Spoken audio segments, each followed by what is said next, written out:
브로드컴이라는 이름은 이제 단순한 반도체 회사의 범주를 넘어섰습니다. 통신, 네트워크, 클라우드, 그리고 이제는 소프트웨어까지. 그들의 발자취를 따라가다 보면 단기적인 주가 흐름보다 장기적인 비전이 얼마나 중요한지를 깨닫게 됩니다. 브로드컴의 시작은 비교적 단순했습니다. 반도체 기술을 중심으로 통신 장비와 네트워크 솔루션에 집중하던 기업. 하지만 시간이 지나면서 이 회사는 철저히 기술 기반의 수익 창출 구조를 다져왔습니다. 그리고 그 중심에는 M&A 전략이 있었습니다.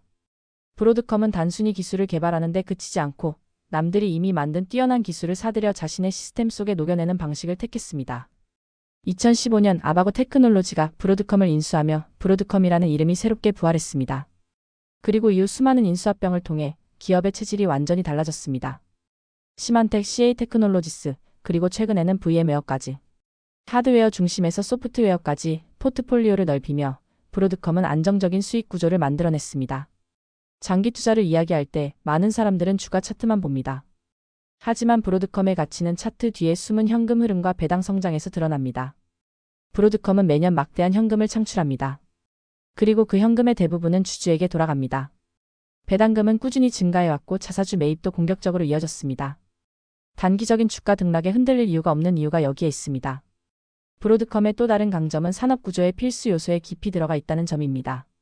스마트폰, 데이터 센터, 오지, 클라우드 네트워크 등 우리가 사용하는 거의 모든 디지털 서비스의 근간에는 브로드컴의 칩이 존재합니다. 눈에 잘 띄지 않지만 없으면 세상이 멈추는 존재. 그것이 바로 브로드컴의 위치입니다. 장기 투자자는 이런 기업을 찾아야 합니다. 매출이 성장하는 기업보다 산업의 흐름 속에서 빠질 수 없는 기업. 브로드컴은 20년 전보다 훨씬 강해졌습니다. 기술의 발전 속도는 빨라졌지만 이 회사의 전략은 오히려 느려졌습니다. 단단하게, 확실하게, 그리고 효율적으로. 예를 들어 브로드컴의 인수 방식은 늘 철저히 계산되어 있습니다. 무리한 빚을 지지 않습니다. 그리고 인수한 기업의 기술을 빠르게 통합해 수익을 창출합니다. 이런 운영 능력이 바로 브로드컴이 다른 반도체 기업과 다른 점입니다. 엔비디아가 혁신의 상징이라면 브로드컴은 안정된 현금 창출의 제왕이라 할 수 있습니다. 장기 투자에서 중요한 건 변동성이 아닙니다. 시간입니다. 브로드컴의 주가는 오르내리지만 그 안에서 배당은 계속 쌓이고 기업의 이익은 꾸준히 성장합니다. 장기적으로 볼 때 이런 구조를 가진 기업은 시장의 폭락에도 무너지지 않습니다. 오히려 더 싸게 살 기회를 제공합니다. 브로드컴의 CEO 혹타나 크테는 철저히 숫자로 말하는 경영자입니다. 화려한 마케팅이나 과장된 비전보다 실질적인 이익을 우선합니다. 그는 회사는 이익을 내기 위해 존재한다고 말합니다. 그리고 그 이익이 주주에게 돌아가야 한다고 믿습니다. 이 단순하지만 강력한 철학이 브로드컴을 이끌어왔습니다. 단기적인 뉴스에 흔들리지 마세요. 인수합병이 이루어질 때마다 언론은 불확실성을 이야기합니다. 하지만 시간이 지나면 항상 결과는 긍정적이었습니다. VM웨어 인수도 마찬가지입니다. 클라우드 인프라와 네트워크의 결합은 장기적으로 브로드컴의 수익 구조를 더욱 견고하게 만들 것입니다. 브로드컴을 장기적으로 보유한다는 것은 단순히 반도체 주식을 들고 있는 게 아닙니다. 그것은 글로벌 IT 인프라 전체의 한 축에 투자하는 것입니다. 이 회사는 앞으로도 클라우드, AI, 네트워킹 등 모든 디지털 산업의 중심에 있을 것입니다. 시장을 보면 언제나 새로운 테마가 등장합니다. 인공지능, 메타버스, 자율주행, 양자 컴퓨팅. 그러나 그 모든 것의 근간에는 연결이 존재합니다. 그리고 그 연결의 심장부에 브로드컴이 있습니다.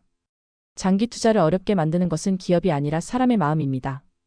주가가 떨어질 때 두려워하고 오를 때만 안심합니다. 그러나 브로드컴 같은 기업은 단기적 변동보다 꾸준한 가치 창출로 답을 줍니다. 시간이 지날수록 이 기업의 가치는 복리처럼 쌓입니다. 10년 후에도 데이터는 더 많이 필요할 것입니다.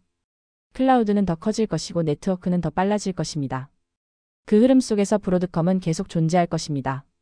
이런 기업은 시장의 유행에 휩쓸리지 않습니다.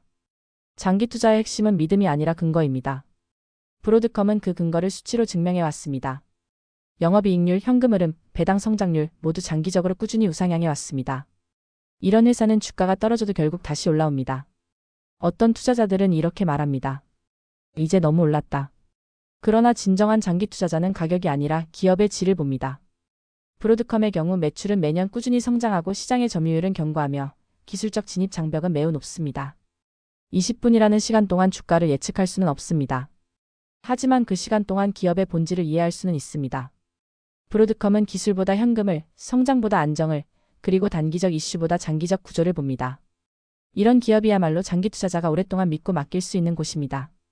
주식시장에서 부자가 되는 사람들은 결국 기다릴 줄 아는 사람들입니다. 그 기다림의 대상이 될 만한 기업이 바로 브로드컴입니다. 단기적인 소음에 휘둘리지 않고 분기마다 쌓이는 배당과 현금 흐름을 바라보며 시간을 친구로 삼을 수 있다면 브로드컴은 그 보답을 확실히 해줄 것입니다. 지금 이 순간에도 전 세계의 데이터 센터에서, 클라우드 서버에서, 스마트폰 내부에서 브로드컴의 칩이 작동하고 있습니다. 그 보이지 않는 기술의 흐름 속에서 우리는 장기 투자의 진짜 의미를 발견하게 됩니다. 결국 부를 만드는 것은 시장의 변화가 아니라 인내입니다. 그리고 그 인내의 대상이 될 만한 기업, 바로 브로드컴입니다.